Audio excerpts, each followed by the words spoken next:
Hello and welcome everyone to today's webinar. I am super excited. We have truly an incredible session planned for today. And you may be asking what makes this session so incredible. And there's actually several things. So first, we're going to be going and diving into the latest research report from the Josh Bersin company on intelligent communication platforms. I've actually read this report end to end. It's full of insights around how organizations are using these platforms to drive a more connected, engaged, and productive workforce. Another reason it's exciting, we actually have the authors of the report, Julia and Josh Bersin, on today's session to talk through their findings. So who better to dive into the report than the authors?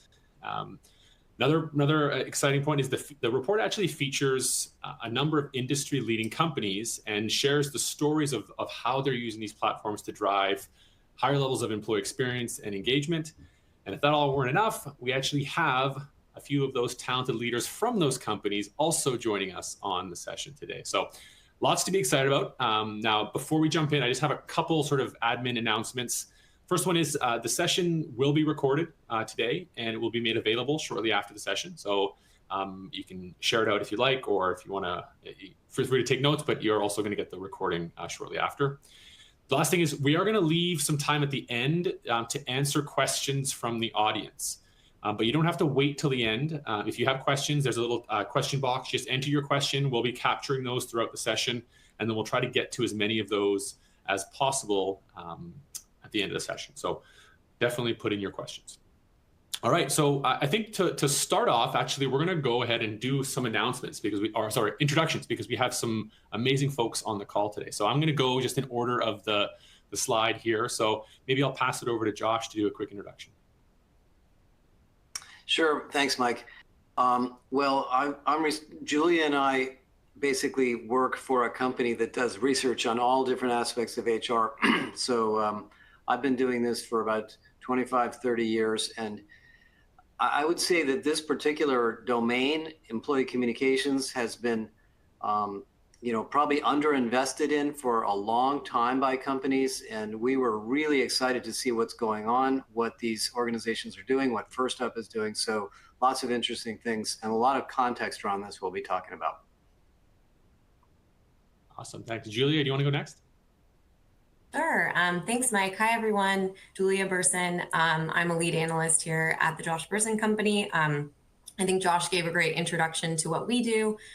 My kind of areas of focus within research are really around employee experience. And I think employee communications plays a really important role in that, which we'll kind of dive into as we go through the research. So yeah, super excited to share kind of some of the stuff that we learned from the research and get to talk to another great list of speakers who have great insights on this topic too. Awesome. Thanks, Julia. Deb, I'll pass it over to you. Thanks, Mike. Hi, everyone. Really delighted to be joining you today. I'm Deborah Copeland, Director of Internal Communications and Engagement at the BBC. We are very much on a journey with intelligent communications platforms. We've been working with First Up for the last few years, last 3 years or so, and really starting to see the impact that it has on the organisation. So yeah, I'm delighted to join, and hopefully I can share some insight into what it's delivering for us. Awesome. Claudia, I'll go to you next. Hi, everyone. I'm Claudia Weber. I am a manager of corporate communications at Colgate-Palmolive. We're also on a journey. We've only been live with First Up for about a year so far, but we've been learning a lot. Colgate-Palmolive, you're probably familiar with our oral care business, but we're also in home care, personal care, skin health, pet nutrition. And we have 32,000 people around the world, half of whom are desk or office workers and half of whom are manufacturing workers. So, our challenge is reaching everyone with the right messages. And this so far has been a really helpful tool for that. And we'll get into more of it as we go on. Awesome. Thanks, Claudia. And Courtney, what do you next? Great. Thanks, Mike. Happy to be here. Courtney McMahon. I lead people analytics at Colgate-Palmolive. And I've been working with Claudia and her team in corporate communications on all things communications plus data. So I'm really interested, of course, in connecting that communications data to understand what motivates our employees. And so we'll be talking about that today. Thanks. Awesome. Well, again, big thank you to everyone for joining on the call today. Impressive lineup of speakers. Quick, my name is Mike Villamick. I work in the product marketing team here at First Up. So let's jump in. So I thought we'd start off by actually talking a little bit about the report. And again, because we have the authors of the report, Julia and Josh, I thought we would ask them a few questions in terms of what they kind of learned, what surprised them, and kind of some of their key findings from the report. So first question here is I get to either Josh or Julia. So what did you find most interesting? What were some of the key takeaways that you got from writing this report? Yeah, I can kick us off here. Oh, go ahead, Julia. Yeah, sure. So, I mean, I think, communication is such a big part of how we get work done. We're kind of constantly in communication throughout our work days in many different channels and through different platforms. And I think, technology has really expanded not only the number of ways to communicate, but also the way that we're able to communicate with people across a global distributed workforce, deskless, desk-bound workers. And it's really been really impactful. And yet I think we talk about a couple of the challenges that organizations face when it comes to communication, and that, employees still feel disconnected often from their company or their coworkers. Our attention is a finite resource, and we know that, the more channels doesn't necessarily mean that we're having a better communication experience. So I think what I found most interesting was really just diving into how technology can actually support a much more effective and intelligent communication experience that both supports employees, gets them kind of engaged in the information they need, but also really supports the organization, whether that's on, creating strategic alignment. And I know we'll hear from, BBC and Colgate-Palmolive and what they've experienced, but really fascinating to dive into the technology. Yeah, let me add, Mike, a little bit of context to that. So, I think for most companies, employee communications is a newsletter or an email or a broadcast or maybe a video from the CEO. This is going way beyond that now. You all know that there's issues with mental health, there's issues with employee engagement, there's issues with people working remote, feeling disconnected from their team. So we have all these sort of employee-centric issues. And some of the research Julia did before this shows that employees are essentially activated. They have opinions, they have advice, they have good ideas. And if we're not communicating with them, we're not getting that information and we're not using it. So along comes First Up, which is basically a whole bunch of technologies integrated together. Along comes AI, which makes it smarter and more personalized than ever. And eventually things like co-pilots. And now we have this whole infrastructure for, not only intelligent outreach, but feedback from employees that is like a massive change in the way we interact with workers. And I was just at a meeting yesterday and the day before with about 40 or 50 senior HR people. And I would say every single conversation that came up had something to do with some segment of the workforce that was having some form of an issue, whether it be turnover, skills, career mobility, whatever it may be, that could be addressed by this platform. So I think, this domain has kind of crawled out of a little niche to become very central to what we do in HR and how we manage our relationship with workers and employees. Awesome. Yeah. We're seeing a lot of the same stuff. So yeah, love that. Next question. So in the report, there's actually a quote here. I'm going to read it out here. It says, the intelligent communication platform is a powerful platform to help keep the workforce engaged, connected, and aligned. We just heard that now. Can you share a little bit more about how you see organizations benefiting from adopting a platform like this? Like, what are some of the core benefits that you see?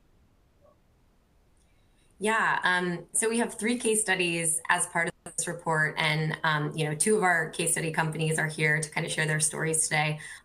Each has really unique use cases for the platform, and it has kind of created ways, whether through driving better strategic alignment, measuring engagement, getting people insights about their organization that they can act on, connecting employees, like Josh was just kind of saying, creating this dialogue.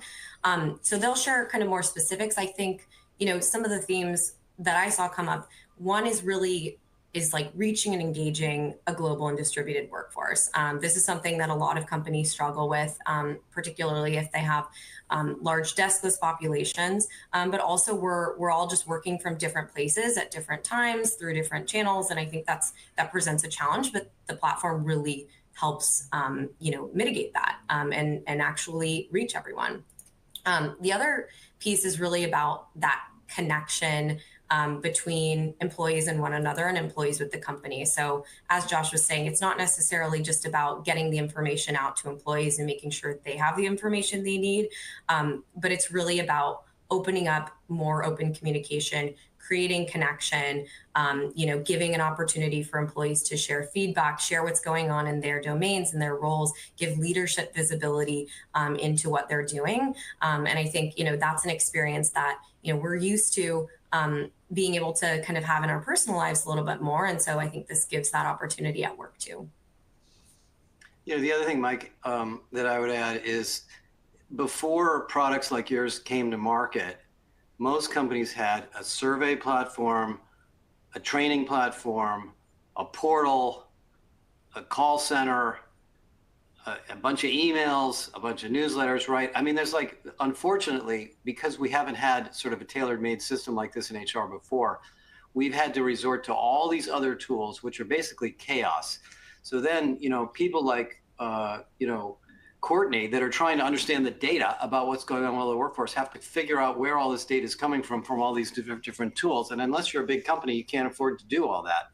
So I think another big part of this is consolidating and integrating in a much more intelligent way a lot of the tools that companies already have that can't reach everybody in the most personalized way. So I think there's a big technology part of this story too. Mm-hmm. Absolutely, yeah.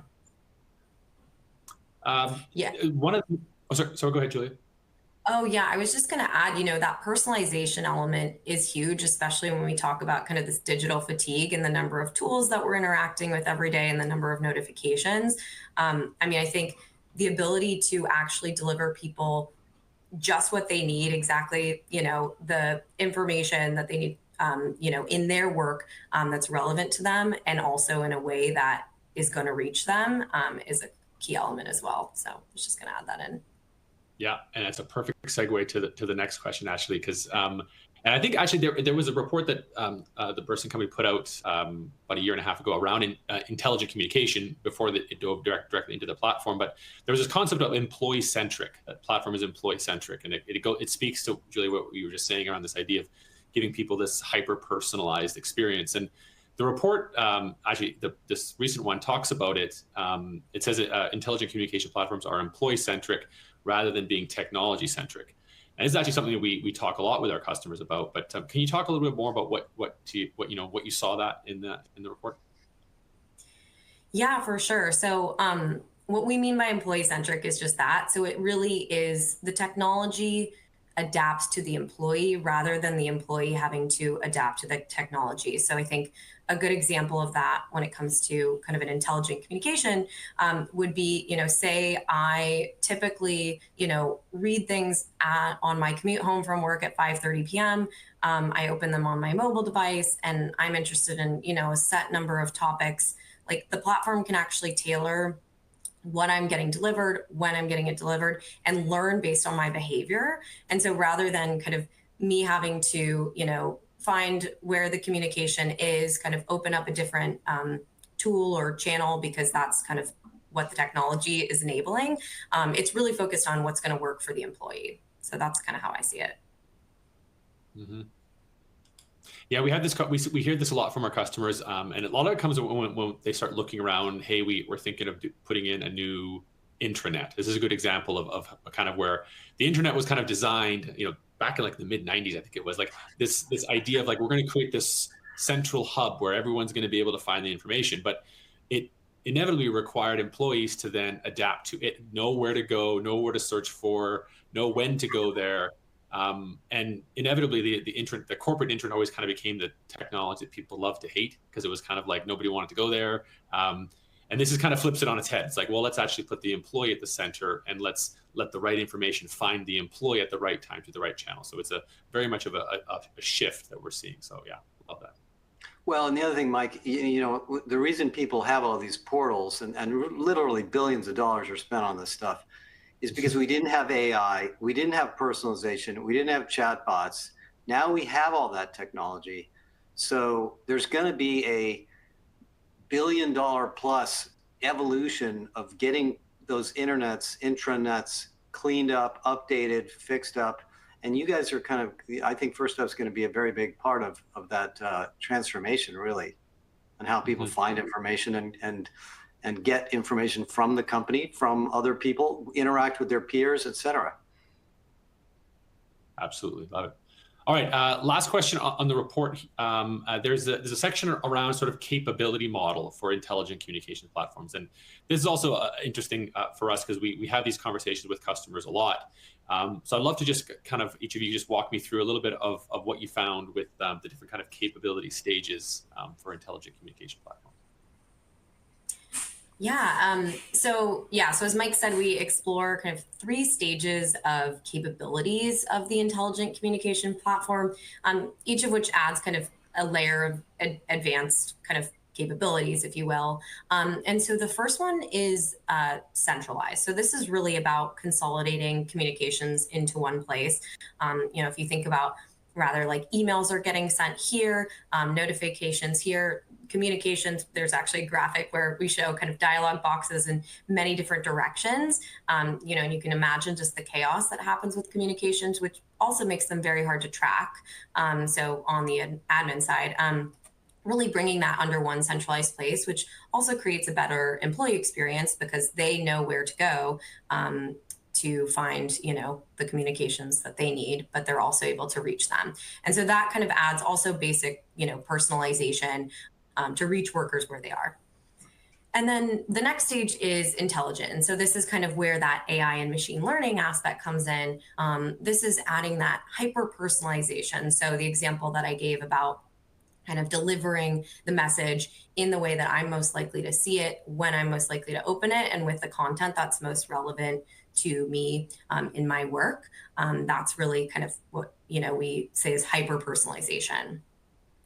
And then the third stage is adaptive. And so this kind of really builds on that hyper personalization and kind of does that at scale and puts it into sort of, you know, employee journeys, if you will. So for example, you know, if I get promoted and I'm in a new role and, you know, that, you know, causes a data change in the HRIS. And so the system, you know, can integrate with different data sources, pull that in, and then send me communications that are relevant to my new job, that are relevant to me and kind of add on still that hyper personalization in the way that it's delivered. So I think, you know, you can kind of see how the benefits of this not only, you know, can reach more employees, give them the information that's most relevant to them, and do it in a way that it doesn't actually create more noise because it's so relevant and because it's delivered in a way that is, you know, going to work for the employee. Yeah, Awesome. yeah, Mike, I just had one more point. I think the word communication is also an interesting word to think about. It's not just like a broadcast news message. It's information about a new benefit program. It might be training, as you're going to hear about. It might be onboarding. It might be safety. It might be compliance. It might be an alert for some reason. It might be change management. It might be culture. I mean, there's just lots and lots of applications for this that we have struggled with in organizations. I've worked on this for so long, trying to build these systems to get employees to use them, and they just don't use them because they don't have time and they're not personalized like this. So this is a channel to many, many things that we do in HR. Absolutely, yeah. I mean, going to that whole level of personalization, if you kind of look at these capability stages, we see customers as they move up the model, that level of personalization increases, right? Like that centralized stage is just kind of about getting everything in one platform. Like that's hard enough to do, right? So we see customers doing that. And then when you add that layer of AI and ML, you start to get more personalized because you're able to get it on the right channel at the right time. And then the most advanced organizations are looking at how do you do that at scale? So how do you do it for like every moment along the journey? Like, I love Julia's example of the promotion, right? A lot of times, like there might be only one person getting promoted on a particular day. So it's hard. You can't expect a comms team to be sitting there writing a communication for that one person. But if the system's smart enough, it can detect that that person got promoted. There's a series of communications that are pre-built and are triggered, and that journey kicks off for that employee. And again, it might be that only one employee during that day, but being able to deliver that makes a big difference in that level of personalization. So yeah, this is a framework that we use quite often with our customers. So love it. All right, so actually, before we're going to jump into some of the customers actually who are living and breathing this stuff every day. But before we do that, I just want to do a quick poll question, or a couple poll questions, to get our audience a little bit involved in this session today. So we've got a question here around.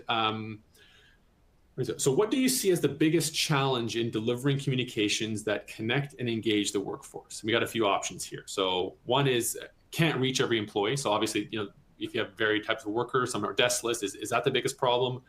Too much noise. We know that can be an issue, right? So you're competing for attention.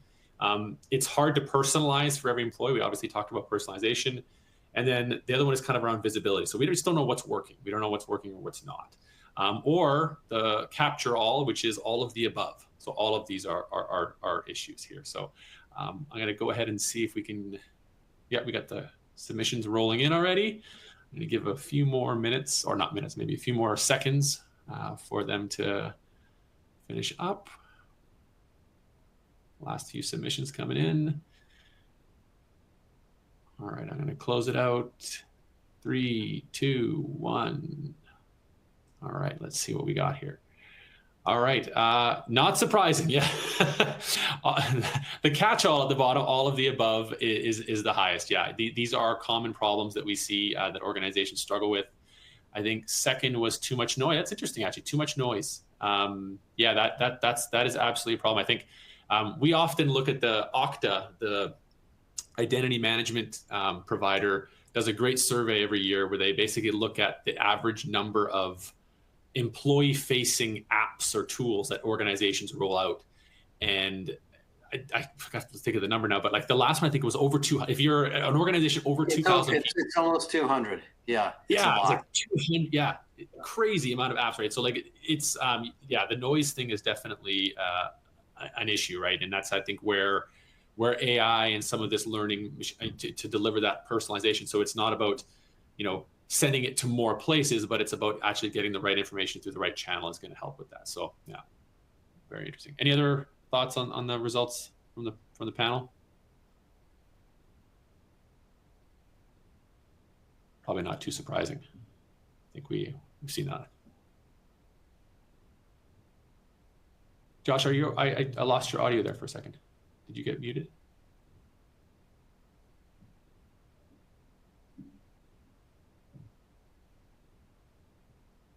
Oh, I think, we'll see if he gets his audio back.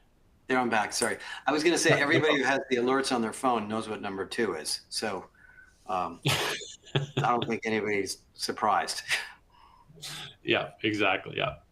Okay. One more poll question for the audience, and then we'll move on here. So this one talks about, so in the report, it actually, there's a quote here. It says, "Today, everyone is a consumer, and we have become accustomed to communications that are tailored to us." So the question is, how effective is your organization at delivering personalized communications to employees similar to what they get in their consumer lives? So it's just kind of like a self-rating here. So first one is very effective, somewhat ineffective, or very ineffective. This is an interesting question because we see this in the consumer world.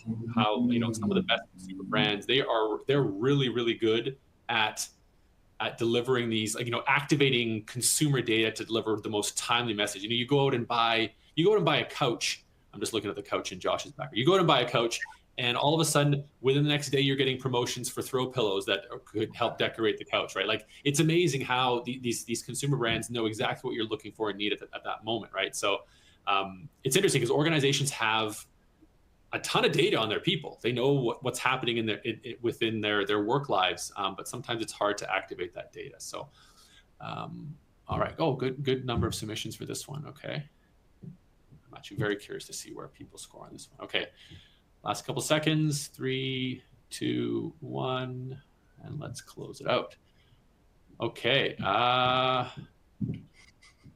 Yes. Okay. Well, so it's definitely weighted towards the ineffective, somewhere between somewhat. I think is oh no, very ineffective is the top one there. So somewhat and very in terms of ineffective. And there's a little bit of somewhat effective, 25%. So those are the leaders in this space. But yes, this is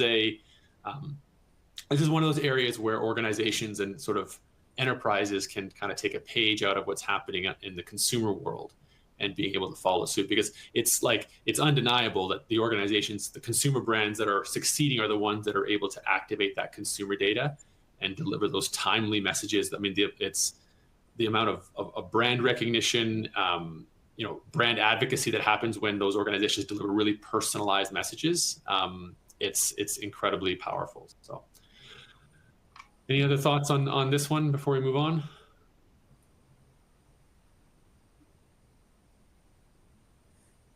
Okay, I think everyone's interested in moving on to hear from our guests from BBC and Colgate. So, okay, so that being said, I'm going to now pass it over to Josh and Julia, and they're going to have some questions for our wonderful guests from the customers that were featured in the report. So I will pass it over to Julia and Josh.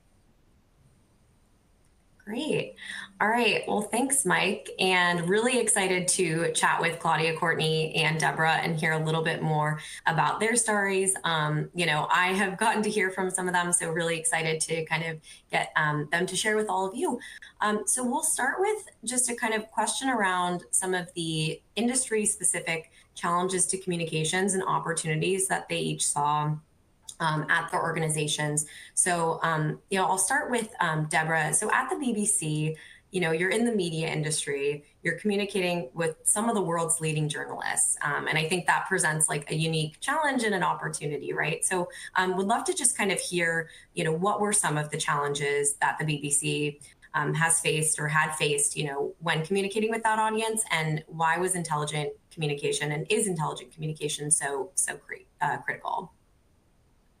Of course, yeah, happy to. Yes, I mean, look, I think working for the BBC is a huge privilege. We've been going up over 100 years now. We're probably the world's best known public service broadcaster. I don't think there's many people that haven't heard of the BBC. And that brings with it, great responsibility. I think over the last 10, 15 years or so, as we've seen technological disruption, increased competition, the rise of social media, the rise of the streamers, our position, it remains very, very strong, but we have to be really careful about not taking our audience for granted. So everything is about how we add value, how we differentiate, the role that we play over and above some of the, other broadcasters who are competing for audience's time. I think, just focusing on your question and the point about journalists, yes, I mean, we have some of the most creative, intuitive, inquisitive, cynical, I would also say, because we pay them to be a bit cynical and ask the questions and dig into things, internal audience that many organizations will have. So, that forces us to have very, very high standards. I think the other thing that's really interesting is there is, I've had a huge amount of time in my career in, what I would consider to be classic sort of corporate companies. I've worked a lot in telecoms and in consumer goods. There's a really low tolerance at the BBC for anything that even has a sniff of corporateness. So there's very low tolerance for jargon, people, you just keep it simple, keep it straightforward, use plain English. And so we have this quite interesting role as internal communicators to help some of our stakeholders with that, who naturally sort of will default to a language that they understand, particular way of phraseology, particularly in the HR space, I would say. and we need to help them unpick that and put that into plain English that our journalists will respond to in a really, really positive way. And that isn't always as easy as you might think. The other big challenge for us is just the news agenda, right? I don't think there's any other organisation, bar another media outlet, that has to respond to the news agenda and can be also at the centre of the news agenda. And so we find, and I think it's in the report, I talk about our approach being insight-led, responsive, which is an important word, and well-planned. And the reason I have responsive in there is, unlike any other organisation that I have worked with, we regularly have to adapt, unpick, pivot, change our plans because there's something going on in the outside world that we need to respond to. And we need to recognise that our journalists, our producers, they are dealing with that. So the Ukraine war, Israel-Gaza, the UK general election is another example, very live example at the moment, where actually we may have had plans to communicate other things, to create campaigns around other things, and we've had to pause them and change because it's just not appropriate. So there's this sense of being very adaptive to the external environment. And I think finally, the real benefit of us with this with this intelligent communications platform is going back to some of the points that you guys have already raised. When do people read their communication? What's the best way of reaching them? We use we use that functionality on First Up all the time, and people will be delivered a story to their app. It may be very, very early in the morning because we know that that's when they're online and that's using to read their internal communication. So that sense of being able to use it, First Up call it engagement boost, being able to use engagement boost that's really, really intelligent, that responds and adapts to the needs of the individual, which I think is incredible, is really, really important to us. So yeah, working for the BBC, it presents a set of really interesting communication challenges, but having a platform like this that allows us to adapt, and maybe we can come onto it down the line, that allows us to test and start testing some new approaches, is really, really proving valuable to us. Yeah, Deborah, that's fantastic. Thanks so much. I love what you said about kind of not taking your audience for granted and how, important it is to be thoughtful in what you're communicating and when you're communicating and making sure they have the most timely information so they can deliver that out to the world as well. So thanks so much for sharing some of that. Going to shift the question. Oh, sure. Sorry. I was going to say, I think, Deborah, you have a very interesting role as well, specifically because of the context of the BBC, is that you're not just communicating to employees, you're actually communicating to, in a large number of cases, professional communicators. Like these are journalists whose role is to be communicators. So you have a tough audience to and a high bar to meet. So anyways, I just wanted to call that very high. Yeah, they are a tough audience, but they demand, it forces us to be the best that we can be, which I think as internal communicators, that is,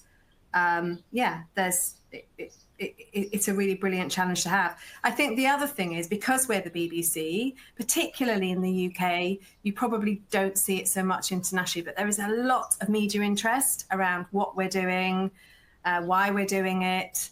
And we, again, more than any organisation that I've worked in, our internal communications will very often end up in the external media. So we always have that lens of, and actually sometimes we will purposefully use that as a strategy. We will put out an internal note on a particular position, knowing that it will be leaked externally.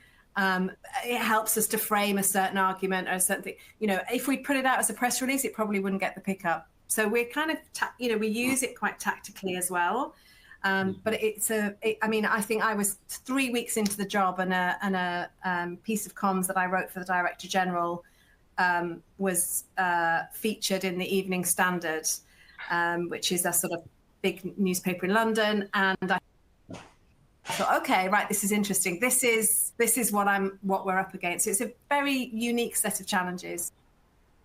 Deborah, can I make another comment? I just want to get your thoughts. I've met a lot of people that work for the BBC, and every single person I've met is proud of being part of the BBC. I don't know that that's true in most companies. So it seems to me you have another role, and that is to reinforce and improve and continuously kind of monitor this brand affiliation that all these people have to this unbelievable company. I mean, you're kind of like the chief marketing officer in some sense for the employees. I don't know, this is the way I see it. Something about it, that company really, really works. I mean, I'm just telling you, everybody I've met. And yeah, I mean, it's, yeah, and it's interesting because we're really the next. I've been in this role for 3 years, and the first phase of our strategy was about building confidence. There was a lot of debate in the media. There was a particular time with the Conservative government that we had in play where there was quite a lot of anti-BBC rhetoric coming out in the media, and you know, speculation on our funding, et cetera. So we have focused over the last few years on building confidence and clarity in the strategy, in where we're going, in why we're making the changes that we're making. And in really helping our managers, equip our managers to help us do that. And that is really, really working well. It's interesting that you mentioned that pride, Josh, because we are now moving into what we're calling an advocacy phase. So it's how do we help every single person that loves working for the BBC, who are really driven by the purpose of public service broadcasting. How do we help each and every one of them make the case for the BBC, why we should exist, the value that we add, the role that we play in society? So that's the next big phase. And this communication platform that we're building and growing at the moment will play a really, really important role in that. That's huge. Absolutely. Yeah, massive. Awesome. Deborah, thanks so much. We'll come back to you as well. Want to kind of shift the question a little bit for Colgate-Palmolive. So, you know, on the industry that you're in, so you're a CPG company. And so as a result, you know, we talked about personalization and how, you know, as consumers, we're really used to that, you know, from consumer companies we interact with. And so would love to kind of hear how that has kind of, that lens on personalization has informed your strategy around communications. And maybe we'll pass it to Claudia to start. You know, how has that kind of prompted the need for a more intelligent approach? Yeah, I mean, I'll start off by saying we're definitely guilty of not putting employees first in our communications. You know, we often had approached things as, here's what we want to tell people, not necessarily what they want to know about or what they need to know about. So, you know, having an option to tailor communications more towards what people want and what they're interested in was a great opportunity for us. You know, I will say that when we had an intranet, that was it. We do a lot of email. We're very email forward country, and we're actually learning even more so now with intelligent delivery. We really are really into email. And that's okay if that's how people want to get their news. I think that, you know, early on with First Up, we were so excited. We were so eager. We created about 1 billion topics. You know, we're pretty decentralized. We had people around the company because we're a pretty lean team with our communications group, creating content. We got a little overexcited. So we also thought, you know, obviously every employee needs to know everything about this topic or that topic or the other topic. They're all going to be enthralled.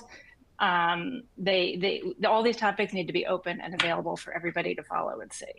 And the effect that had, you know, quite quickly, we learned it was overwhelming. It was noise, as we talked about earlier. It was too much competing for people's attention, and people weren't seeing content that was relevant to them. So pretty early on, I would say about 90 days in, and again, we've only been live for a year, so this was like not even that long ago. But about 90 days in, we had a meeting, we had an audit, we had a little regroup with the First Up team. who were able to share with us the insight that, hey, you know, I know you think all your news is really fascinating to everybody, but guess what? You really need to target. So what we did as a result of that is we went back through our existing topics and we really targeted to audiences. We were pretty uncomfortable doing that because it meant, you know, not everybody would see everything. You know, of course, there's topics that are available to all employees, and those are our broader, you know, corporate communications owned channels. But, you know, really being thoughtful about who's the audience for each topic and who needs to see what really made a difference. I think that people started seeing news and information that was definitely more relevant to them, whether it was because of their job function or their geography or something else that they had expressed interest in and chosen to follow. That was a completely, you know, new space for us. Like I said, it was uncomfortable at first, but we saw the results. You know, we saw people opening more content and engaging with more content as soon as we did that.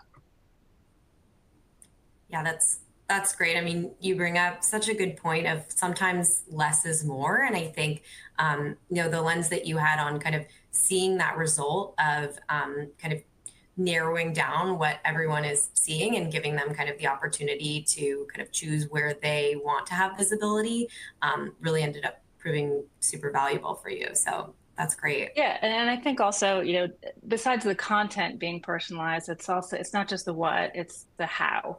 You know, we did talk a little bit about how the intelligent delivery, you know, the algorithms behind the platform allow, you know, us to determine, you know, whether it's an email, whether it's a push notification, whether it's an assistant notification, how someone's going to get the news that they need or the news that they want. You know, and really embracing that, again, also uncomfortable for us, but we did it. But, you know, really letting the system, you know, decide what's best for each person was a great opportunity as well. Yeah, absolutely.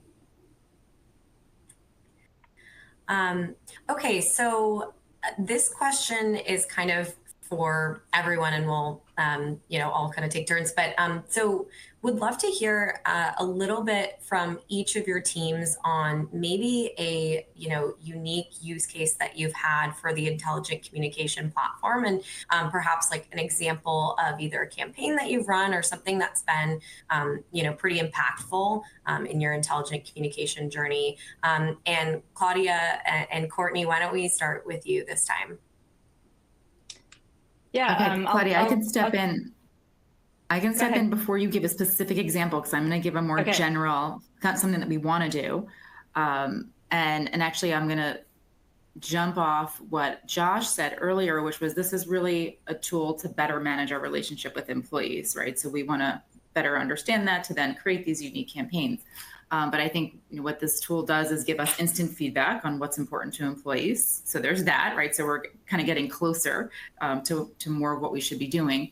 And one of the examples that we have actually in the report is that we looked at those employees that have really high active utilization in the tool. So they did a lot of likes, shares, posts, comments, for example, versus those employees that didn't have any activity or had very little activity, and really looked at the difference between those two groups to see, number one, how do they respond differently in our survey?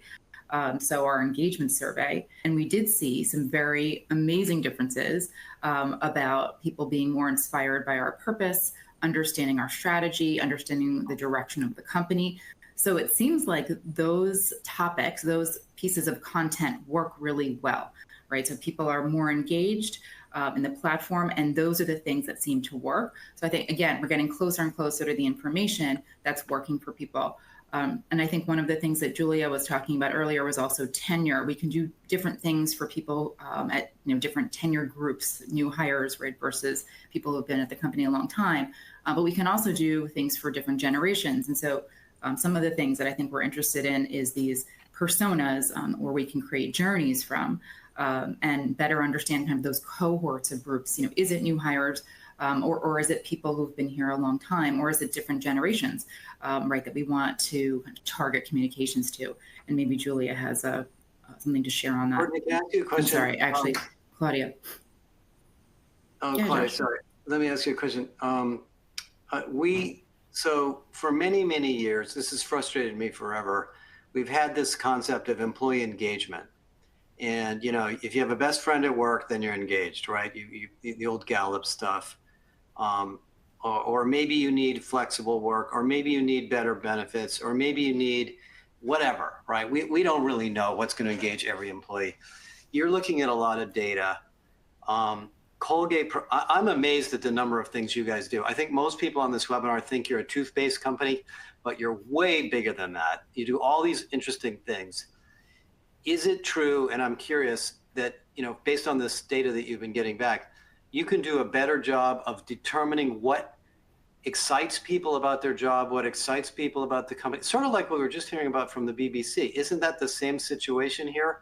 Whereas if we do these broadcast communications, we can't really reach these people and get what they want to know about Colgate or need to know to make them better engaged. I mean, I know First Up doesn't call it an engagement platform, but isn't it in some sense one of the best ways to drive that, or not? Absolutely. And because we have so much data and demographics about people who are responding or liking or sharing, right? We just get all of this information so quickly, right? In an instant. But of course we want to do more, right? And more analysis. And that means looking at more demographics, but also what are the other behaviors, right, that are happening with these groups in the organization? What's working for them? So almost predictive, right? I know we talk about that a little bit in the report. How can we do more of what we see is working for people in other areas? So if we see people being more inspired by the purpose of the company, and we're seeing their reactions, right? Number one, on the First Up platform, but also in our employee surveys, that's a win, right? So what do we do more of from there? It just really helps to hone in on our decisions on how to move forward and how to create more use cases like that.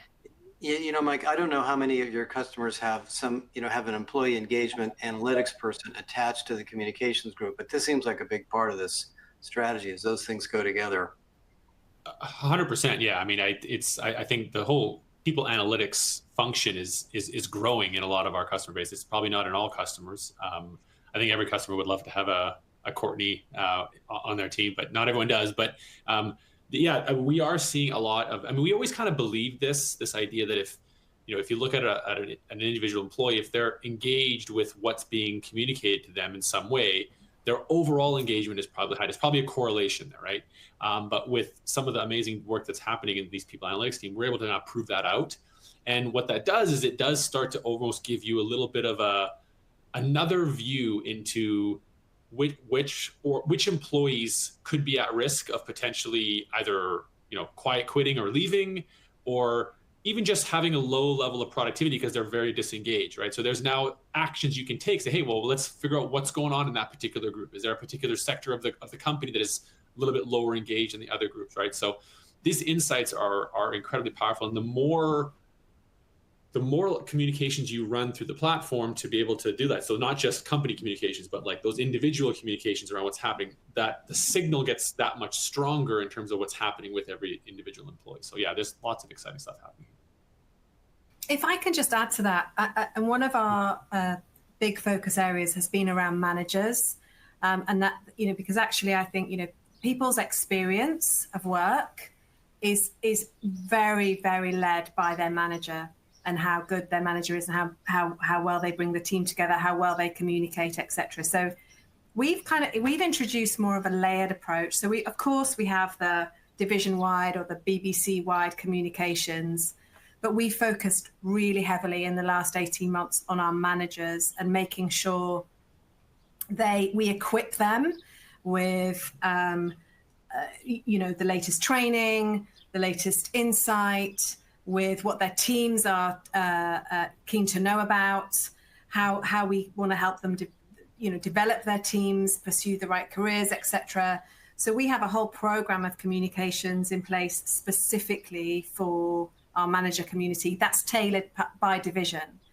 And we find actually that is really, really successful for us, because it enables you to not only tailor it to the manager, but help the managers become better at their job, deliver a better experience for their team, and start to sort of build communities around Right. that sort of, middle manager area. So, it can be anything from how to build an inclusive team, how to, what opportunities are available, what training is available for your team members to go on, how to set really great goals and fulfilling stretching targets for your team. We have a whole program which is, I think, is a really interesting connection to that whole engagement piece as well.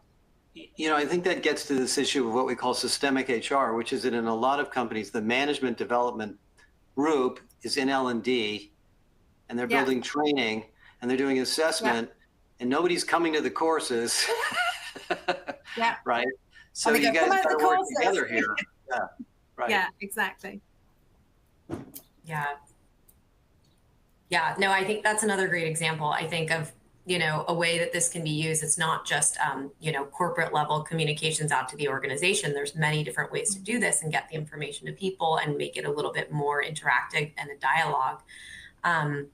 Okay, I know we are running a little bit out of time. So we've talked a little bit about measuring impact and some of the kind of people insights that you can get from the platform. Would love to hear kind of how, I guess, both of your teams are not only measuring kind of the impact of your communication strategy on sort of a micro level, but also how you're tying that to kind of higher level business outcomes potentially. And so that's kind of the first part of the question. And then second part is, where do you see your strategy evolving? Are there any things that you are maybe wanting to experiment with more that, I know we've kind of talked about that a little bit. So Deborah, why don't we start with you on this kind of two-part question? So in terms of data, we are very data-driven. The ability we have to measure the effectiveness of our communication, the reach, the reaction is great. We do run an annual survey as well, which my team runs. So the big kind of set piece metrics, confidence, pride, engagement is delivered through that. But where we'd like to get to actually is to try and understand the correlation between engagement with our communication platform and the impact that has. And we're not quite there yet. It sounds like our friends over in Colgate-Palmolive are maybe a bit ahead of us on that one. We are looking to introduce more pulse style, sort of checking in and data as we go. I think the annual survey, it's good for a moment in time, but it is a bit of a beast.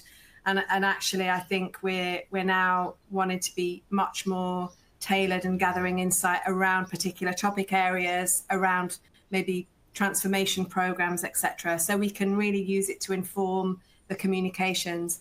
But above all, look, we care about reach, we care about effort that we put in as a team and whether it has the desired impact. But we're all about outcomes. Is it moving the dial on the organization? And then that's where we really try and focus. I think just in terms of our future plans, we want to do more work around community building, really grow those manager communities, and then also think about some topic areas as well that we might, want to galvanize some communities and some groups behind. Diversity, the DEI agenda, sustainability, those are the sorts of things we're exploring at the moment. And then the other thing, we have touched on it throughout, but I just think there is such a huge opportunity for really taking the time to think about those journeys and communicate with people at the time is right for them. So we talked about maybe a promotion. We're at the moment looking at what are the key journeys that we can trial and test some work on. So it might be somebody is promoted to a manager level, what's the communication and the experience that we can give them. It could be somebody who's going on to maternity or parent leave. It could be somebody that's returning from that leave. There's a whole stack of use cases that at the moment we do have the traditional intranet, and at the moment we make our colleagues work really, really hard to find the information that they need.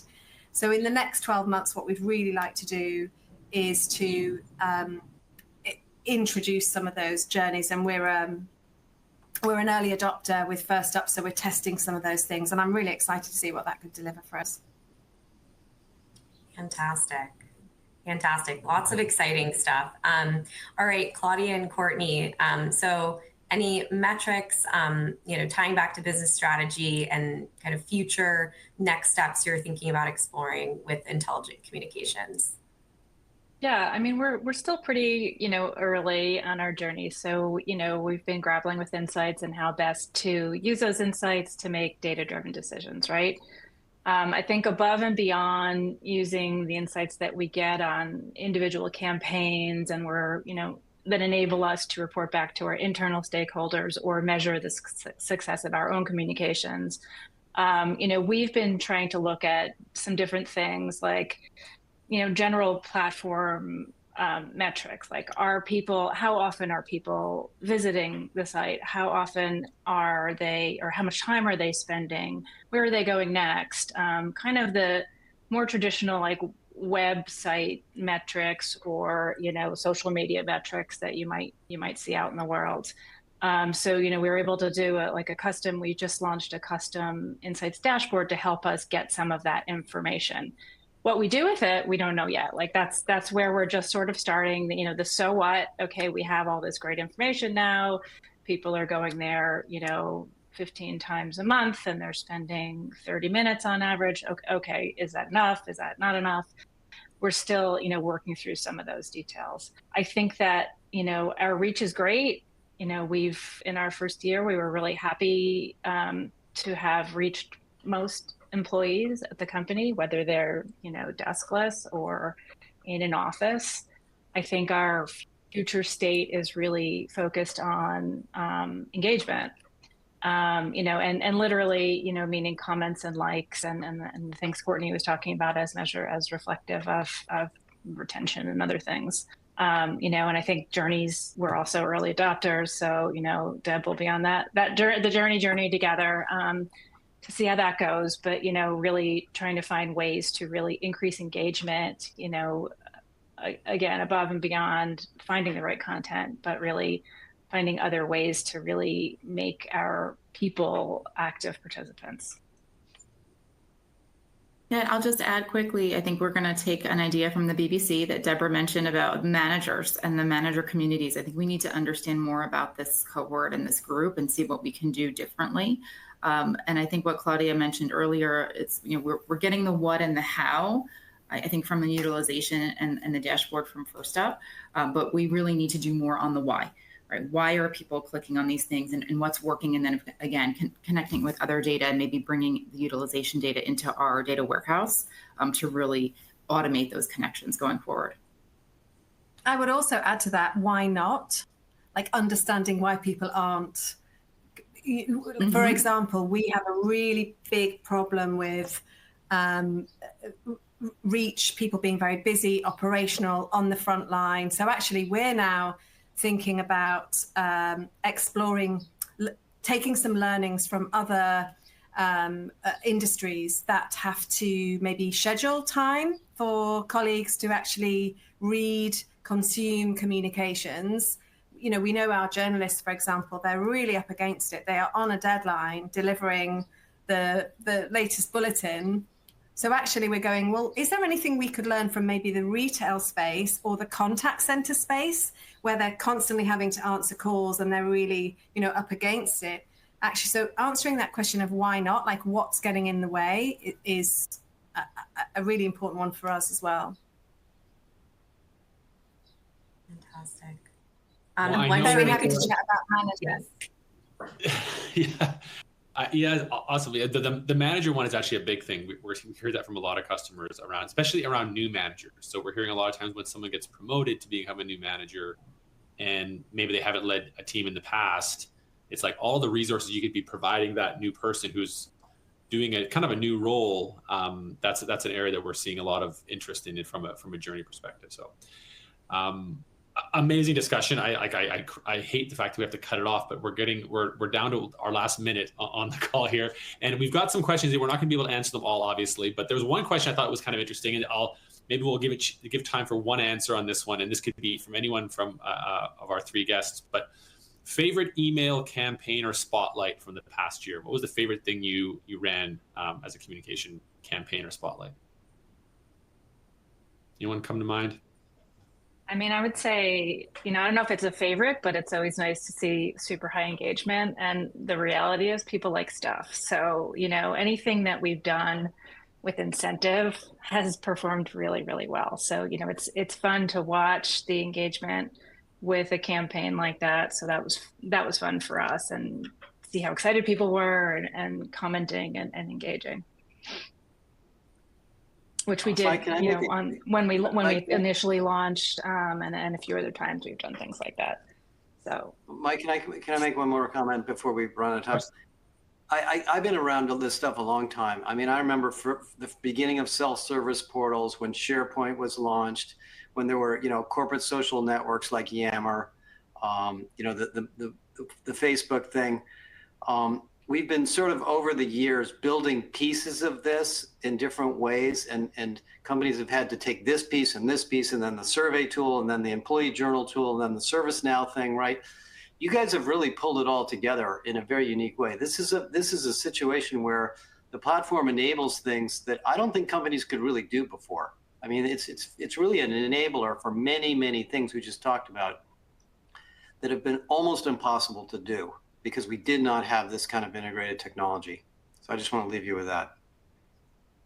Awesome. Well, thank you, Josh. And again, huge thank you to all of our guests today. This was a fantastic session. It probably could have gone 2 hours if we would have let it, but we want to be respectful of our attendees' times. Anyone that did register for the session today will get a copy of the report. It will be sent out so you can read it in detail. But again, huge thanks again to our guests, and I hope everyone has a wonderful day. Thanks, everyone. Thank you. Thank you. Thank you.